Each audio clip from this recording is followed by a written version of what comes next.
بسم اللہ الرحمن الرحیم کے بارے میں ابتدائی طور پر جو کہنا تھا وہ ہم نے کہہ دیا، اور اب الحمدللہ رب العالمین پر گفتگو کرتے ہیں۔ الحمدللہ رب العالمین، یہ بہت بڑا اعلان ہے، بہت بڑا ڈکلیریشن ہے، اور مومن کی زندگی کا یہ بہت بڑا شعار ہے۔ آئیے دیکھتے ہیں کہ یہ ہے کیا۔ الحمد، حمد جو ہے عام طور پر اس کا معنی تعریف کیا گیا ہے۔ تعریف کے معنی ایک تو ڈیفینیشن ہوتی ہے، لیکن یہاں ڈیفینیشن کے معنی میں تعریف نہیں ہے، اپریسیشن کے معنی میں ہے، اور اس کے اوپر لگا ہے ال، اور ال جو ہے وہ عربی زبان میں، انگریزی میں جس طرح ہم دی استعمال کرتے ہیں، تو یہ ال جو ہے یہ دی کا قائم مقام ہے، اور یہ نوع کو ظاہر کرتا ہے۔ جس طرح ہم کہتے ہیں دا کاؤ از اے یونیفل اینیمل، یعنی کاؤ جنس، یعنی کل، یعنی گائے، یہ نہیں کہ گائے کی کوئی خاص قسم ہے کسی علاقے کی یا کسی رنگ کی، نہیں، یعنی وہ اپنی نوع یا کائنڈ جسے ہم کہتے ہیں۔ تو الحمد کا ایک معنی تو ہے کہ ہر طرح کی اپریسیشن وہ اللہ تبارک و تعالیٰ کے لیے خاص ہے، جو تمام جہانوں کا رب ہے۔ لیکن الحمد ہے کیا؟ الحمد صرف تعریف نہیں ہے۔ عربوں کے ہاں کوئی ایسی چیز جو محسوس ہو، مری ہو، نظر آنے والی ہو، نفع بخش ہو، فیض رساں ہو، اور خارج میں اس کا اپنا ایک وجود ہو، اور وہ بہت تکمیلی شکل کی ہو، تکمیلی شان کی حامل ہو، تو ایسی چیز کو دیکھ کر اس چیز کے بنانے والے کے بارے میں جو احساس اور تأثر قائم ہوتا ہے، اس کو عربوں کے ہاں حمد کہتے ہیں۔ تو حمد نہ صرف تعریف ہے، بلکہ یہ تعریف سے بھی اگلی بات ہے، اس کے لیے علم بھی چاہیے، شعور بھی چاہیے، ادراک بھی چاہیے، اور اس کا خارج میں موجود ہونا چاہیے، اور اس کا نافع ہونا، فیض بخش ہونا، نفع رساں ہونا، یہ بھی اس کے حوالے سے چاہیے۔ اسی لیے قرآن حکیم نے یہ بات بتائی ہے کہ کچھ لوگ الحمد تو کہتے ہیں، لیکن انہیں ان کا علم نہیں ہوتا، وہ ادراک نہیں کرتے کہ الحمد جو ہے وہ، یعنی قل الحمدللہ، الحمدللہ تو کہتے ہیں، لیکن اکثرہم لا یعلمون یا لا یعقلون، لیکن اکثریت اس کا علم نہیں رکھتی۔ گویا کہ حمد جو ہے وہ ایک علمی مسئلہ ہے، جاننے کی چیز ہے، اور جانیں گے ہم وہی چیز جو خارج میں موجود ہو، اور اس کے اندر جو نفع بخشی اور فیض رسانی ہے اس کا ہمیں علم ہو۔ اور جب اللہ تعالیٰ نے کہا کہ حمد تمام تر اللہ کے لیے ہے، تو اس کا کیا معنی؟ کہ اللہ تعالیٰ یہ پسند نہیں کرتے کہ کسی اور کی اللہ کے علاوہ تعریف ہو؟ تو ایسی بات نہیں ہے۔ بات یہ ہے کہ الحمدللہ یہ قرآن کا چارٹر ہے، منشور ہے، اور اس کا معنی یہ ہے کہ تمام نوع انسانی اگر کسی کے ممنون احسان ہے، کسی کے احسان کے نیچے ہے، تو وہ صرف اللہ ہے، اللہ خالق۔ تو اس کا معنی یہ ہوا کہ انسانی دنیا میں الحمدللہ رب العالمین نوع انسانی کی مساوات کا، اخوت کا، برابری کا، اور ان کے یعنی مرتبے کے یکساں ہونے کا اعلان ہے، اور یہ غلامی کا خاتمہ ہے۔ نوع انسانی میں اخوت کا، مساوات کا، برابری کا جو ہے یہ چارٹر ہے، اور لازمی بات ہے کہ جو نوع انسانی کو اپنا غلام رکھنا چاہتے ہیں، ماتحت رکھنا چاہتے ہیں، اور ان کے اوپر اپنی آقائی اور لارڈشپ قائم کرنا چاہتے ہیں، وہ اس کلمے کو پسند نہیں کریں گے۔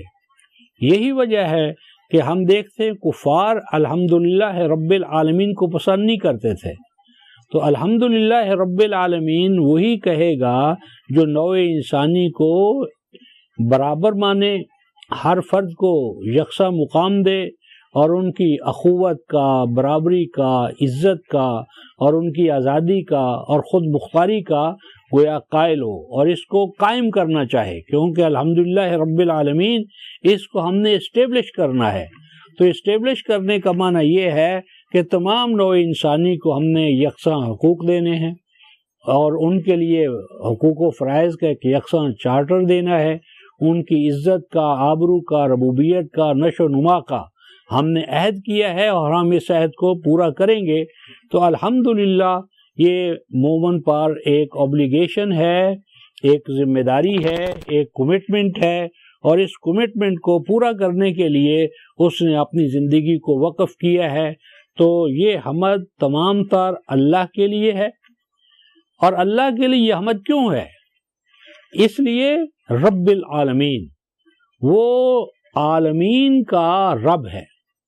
رب کا ایک معنی تو ہے مالک، والا، اور دوسرا اصل معنی اس کا ہے کسی چیز کو نقطہ آغاز سے اس کو شروع کرنا، اور پھر جتنے بھی ارتقائی مراحل اور مدارج آتے ہیں آخری نقطے تک پہنچنے کے لیے، وہ تمام ساز و سامان اس کو درجہ بدرجہ بغیر مانگے، بلا کسی مزد و معاوضہ کے فراہم کرتے چلے جانے کا نام عربوں کے ہاں ربوبیت کہلاتا ہے، اور اس طرح جو اس ضرورت کو پورا کرے وہ رب کہلاتا ہے۔ تو رب مثلا آپ جس طرح کہ ایک انگور کی بیل لے لیں یا کھجور کی گٹھلی لے لیں یا آم کی گٹھلی لے لیں، تو آم کی گٹھلی کو، کھجور کی گٹھلی کو سازگار زمین کے اندر یعنی دبانا، پھر اس کو پانی اور نشو و نما کے وسائل کو مہیا کرتے چلے جانا، اس کی رکھوالی کرنا کہ کوئی آ کر اسے نقصان نہ پہنچائے اور اس کے وجود کو ختم نہ کر دے۔ تو کسی چیز کو سامان نشو و نما دینا، اس کے وجود کو برقرار رکھنے کے وسائل مہیا کرنا، اس کی حفاظت و نگہداشت کرنا اور کرتے رہنا تاکہ وہ آم کی گٹھلی جو ہے وہ اپنے جیسے بے شمار آم پیدا نہ کرنے کے قابل ہو جائے، بے شمار کھجوریں پیدا کرنے کے قابل نہ ہو جائے، اور اس طرح نوع انسانی کے لیے فیض بخشی اور نفع رسانی کی وہ حامل نہ ہو جائے۔ اس تمام پروسیس کو عربوں کے ہاں ربوبیت کہتے ہیں،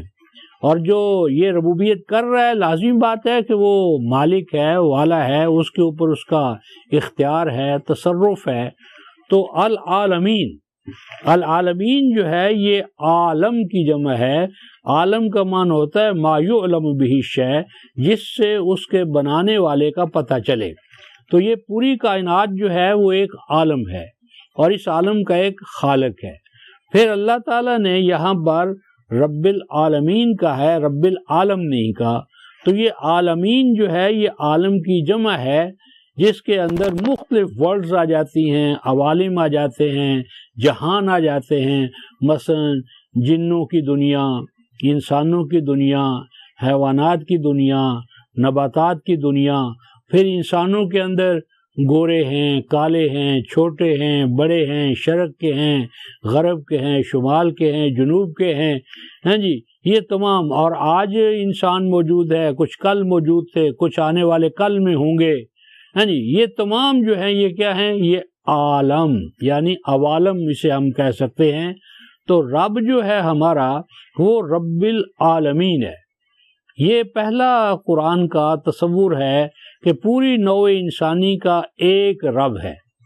تو نوع انسانی کا ایک رب ہونا ان میں اخوت کو، مواخات کو، مساوات کو، برابری کو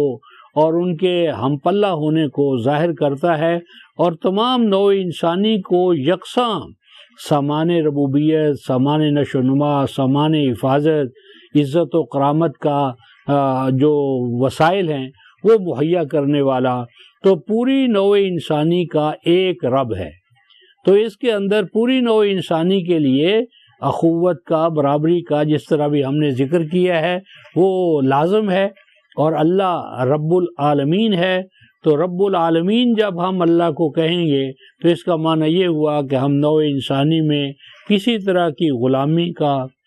آقا و غلام کا، چھوٹے اور بڑے کا، ہاں جی مزدور اور مالک کا جو تصور ہے ان کا قلع کما کریں گے، اور تمام نوع انسانی کے اندر اخوت، برابری اور ہم ایک دوسرے کا لیے چارہ سازی، ان چیزوں کو ہم لازم قرار دیں گے، تو اللہ جو ہے وہ رب العالمین ہے۔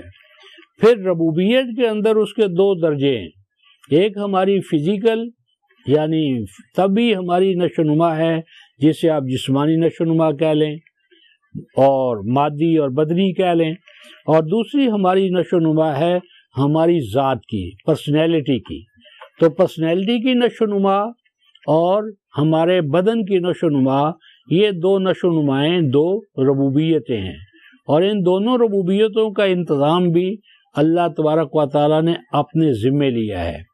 اور اسی طرح انسانی ذات جو زندگی ہے یہ بھی دو تہوں پر مشتمل ہے، ایک اس کی بدنی زندگی ہے، جسمانی زندگی ہے، جس کے لیے طبعی لوازم، نشو نما کے وسائل درکار ہیں، اور دوسری جو اس کی ذات کی نشو نما ہے، پرسنالٹی کی زندگی ہے، اس کے لیے بھی اس کو سامان نشو نما چاہیے۔ اس دوسری زندگی کے جو وسائل ہیں اس میں نبوت ہے، علم ہے، اور اس نبوت و علم کے حوالے سے جو ہدایت کا ساز و سامان ہے وہ وہی ہے، اور وہی کے حامل انبیاء ہوتے ہیں، اور نبی پاک صلی اللہ علیہ وسلم اس حوالے سے خاتم النبیین ہیں۔ تو رب العالمین میں دونوں ربوبیتوں کا ساز و سامان ہمیں درکار ہے۔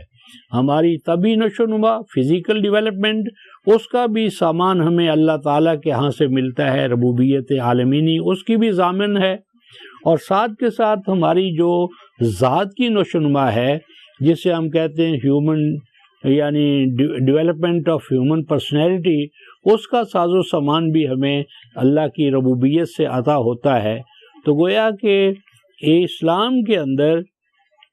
انسان کی انفرادی اور اجتماعی، بدنی اور طبعی ضرورتیں اور اس کی ذات کی نشو نما کے وسائل، ان سب کو مہیا کرنا جو ہے یہ اللہ تعالیٰ کی ربوبیت کا گویا کہ ذمہ ہے، اللہ تعالیٰ کی ربوبیت کے ذمہ ہے۔ اور اللہ تبارک و تعالیٰ کی یہ ربوبیت جو ہے یہ عالم انسانی کے اندر اس نظام حکومت سے ادا ہوتی ہے جسے ہم اسلامی حکومت کہتے ہیں، خلافت راشدہ کہتے ہیں، اور اسلامی حکومت یا خلافت راشدہ کے بغیر دین کا تصور جو ہے یہ ناممکن ہے۔ تو چونکہ اسلام ایک دین ہے، اور دین کا معنی یہ ہے کہ یہ آپ کو ایک ایسا نظام حیات عطا کرتا ہے جس نظام حیات میں انسان کی مادی اور معنوی، آج کی اور کل کی، فرد کی اور جماعت کی، بدن اور جسم کی اور اس کی ذات کی جتنی ضروریات ہیں اس ضرورت کو پورا کرنا اسلامی مملکت کا کیا ہے، فریضہ ہے، ڈیوٹی ہے، یہ ہمارا چارٹر ہے کہ ہم پوری نوع انسانی کو اس حوالے سے سامان نشو نما عطا کریں گے کہ ان کے جسم کی نشو نما بھی ہو اور ذات کی نشو نما بھی ہو، اور کل نوع انسانی جو ہے وہ ایک عالمگیر برادری کے طور پر عالمگیر حکومت، عالمگیر قانون، عالمگیر نظام اخوت و مواخات، عدالت و مساوات، یہ رب العالمین کا لازمی تقاضا ہے، اور یہ تقاضا اسلامی حکومت کے حوالے سے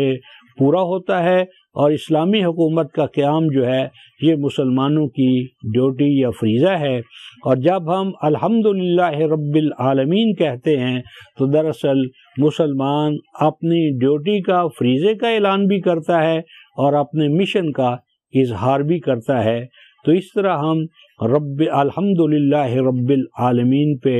رکتے ہیں، اور اس کے بعد الرحمن الرحیم پہ گفتگو کریں گے۔